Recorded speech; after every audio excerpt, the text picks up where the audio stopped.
But let's go now to our interview with Smith Hart, who was also a wrestler, also a booker for Stampede Wrestling, and is the eldest member of the Hart family.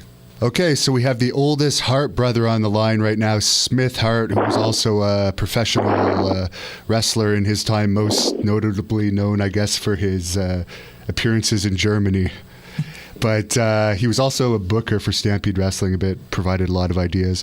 But Smith, the first thing I wanted to ask you was, I understand Bruce Pritchard did a podcast recently where they were discussing your youngest brother, Owen, and you had a few corrections for some of the things that were said in that podcast. If you just wanted to go over some of the corrections you had regarding Bruce Pritchard's podcast. They mentioned that you had written a letter basically saying that, correcting them regarding that Keith is still alive.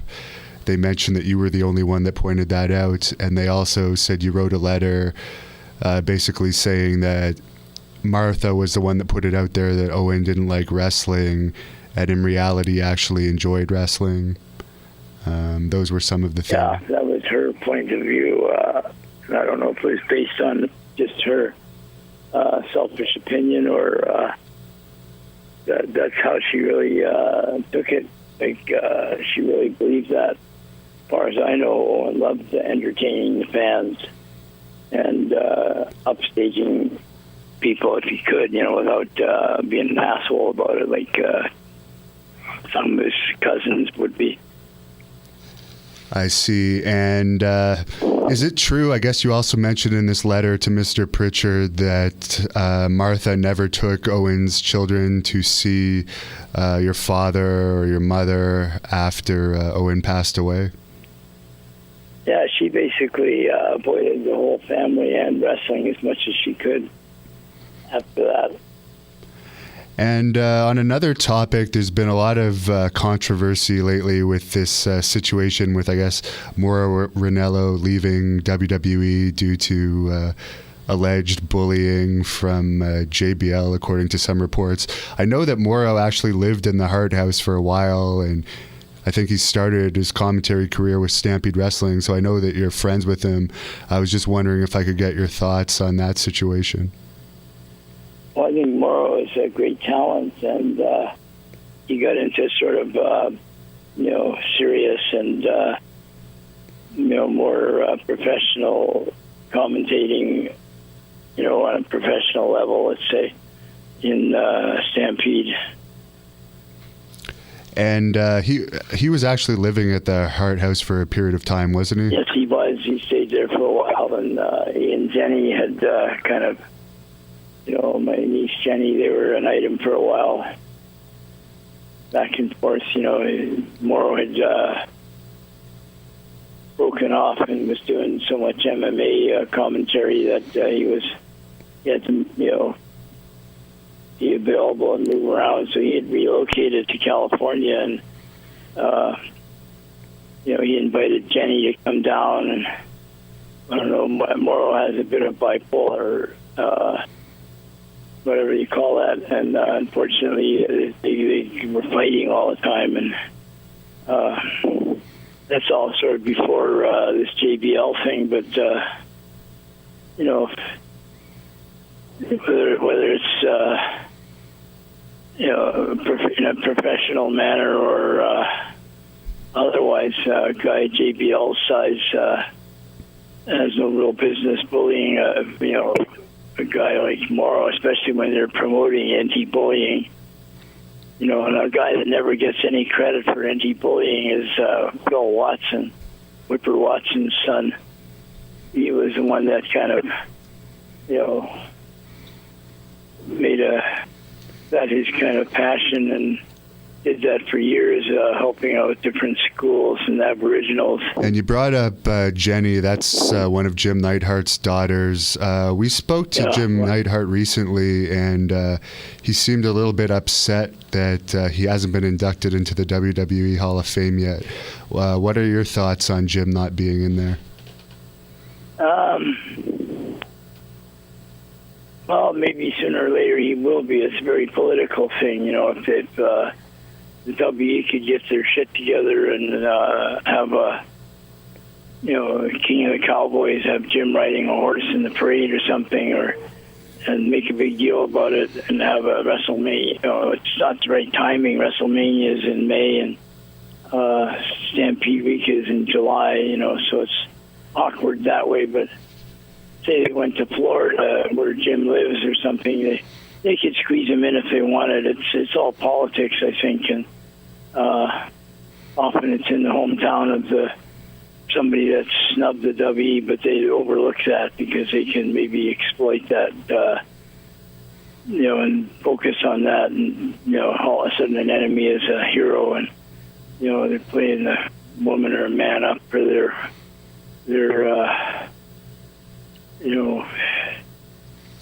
for their past, contributions to wrestling, and sometimes it doesn't amount to much. Like Alundra Blaze didn't do much, and yet they took her right back in, and just to do the.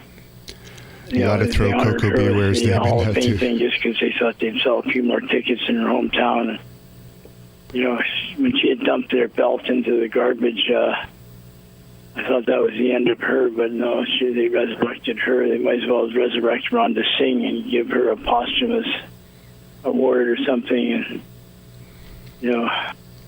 but whatever. It's all business and politics, as you know. And also, it's been in the news a lot lately. I know you're very familiar with Jinder Mahal, as he's from Calgary and he wrestled in Stampede Wrestling.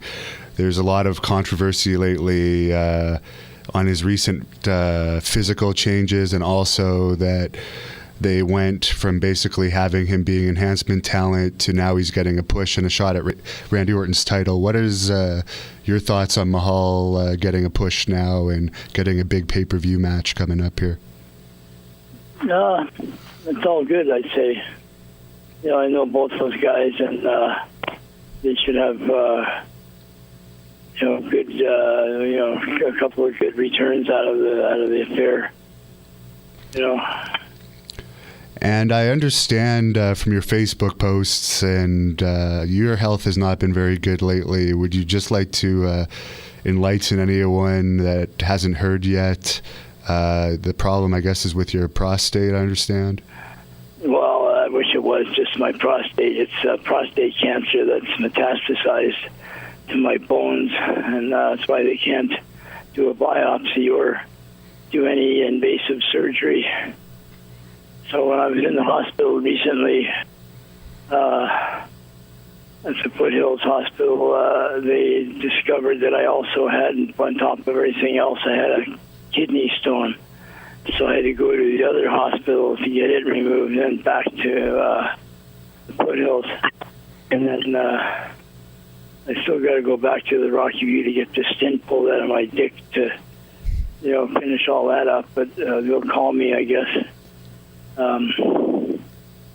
But I do have one cancer, and it's extremely painful. And if you don't take some medication pretty much exactly as prescribed, you find yourself, you can't function. And painkillers cause constipation, so you don't. And if you don't take them, then it all goes hand in hand. It's like the carburetor of a car. If it's out of tune, everything else is kind of out of whack, and backfiring and stuff. And it's a learning process for your pain management and your everyday ability to function. Like piss and shit and all that is all kind of all tied in there with it. And if you're in pain, if you haven't managed your pain, then you have no capability of walking. And if you take too many laxatives, you're going to shit the bed or something. And it's just on and on. It just doesn't stop with the limits and stuff. And they're readjusting your pills and stuff all the time. I was on a lot of morphine and fentanyl type shit, and then now I'm on just straight methadone. And it's whatever. I don't know, but I feel my days are. I can feel them closing in on me, and I don't like to say that, but I'm shrinking as I speak to you, and getting a lot of letters from old wrestlers and fans and friends and family, and I appreciate that. Where can fans contact you for anyone listening to this that wants to reach out to you? I guess Smith Hart at Facebook. You'll find me somewhere in there. Smith Hart Facebook, or my normal Facebook would do it. And to finish off on a lighter note, is there a favorite rib of yours that Dynamite Kid may have played on someone in Stampede Wrestling that you could share? Well, there's a poor guy named Ronnie Lee that showed up from the States, and he had an old station wagon with frying pans tied onto the door handles of the car. He looked like he had just loaded up his car over midnight in the station wagon. He had stuff on the roof rack and just packed up all that he could get it. And we needed an extra body. We were shorthanded for American talent. A lot of the Japanese wrestlers couldn't get visas. It was just way easier to deal with Canadians or,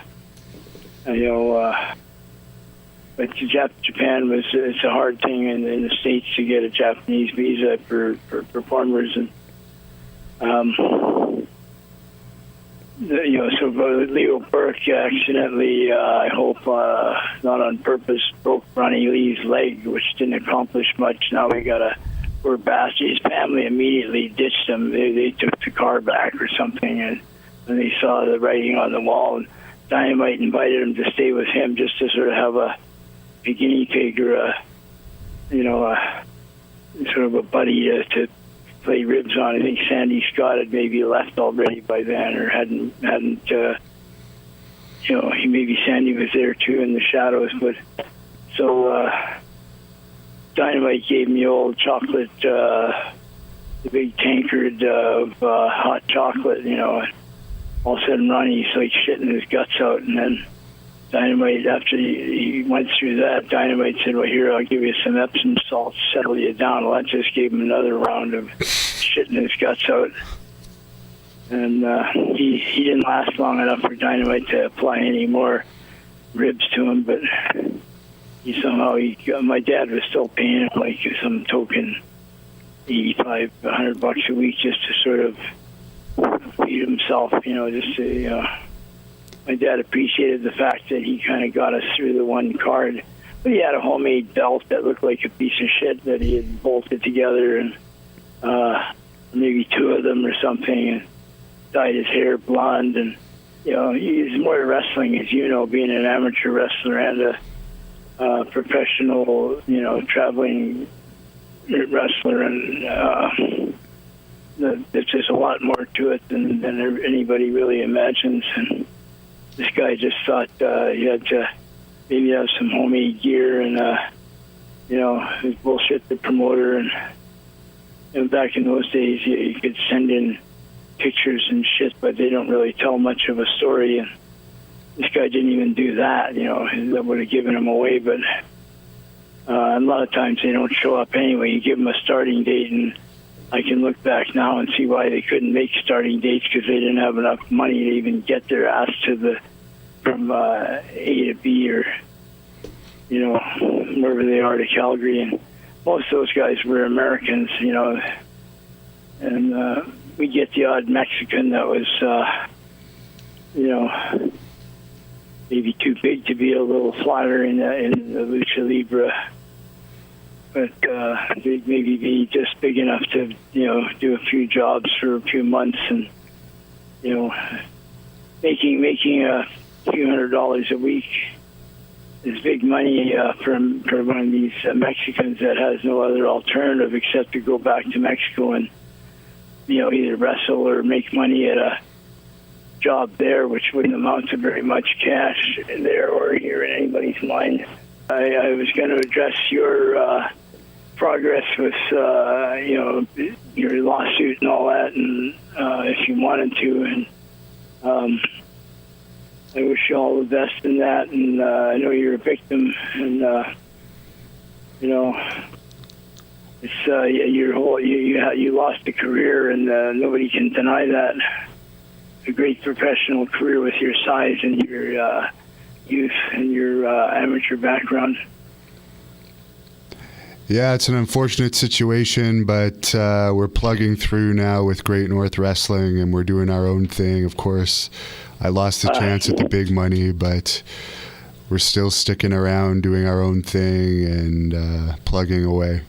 I appreciate the opportunity even just to express my regard for you and your contributions to Stampede Wrestling and in wrestling in general.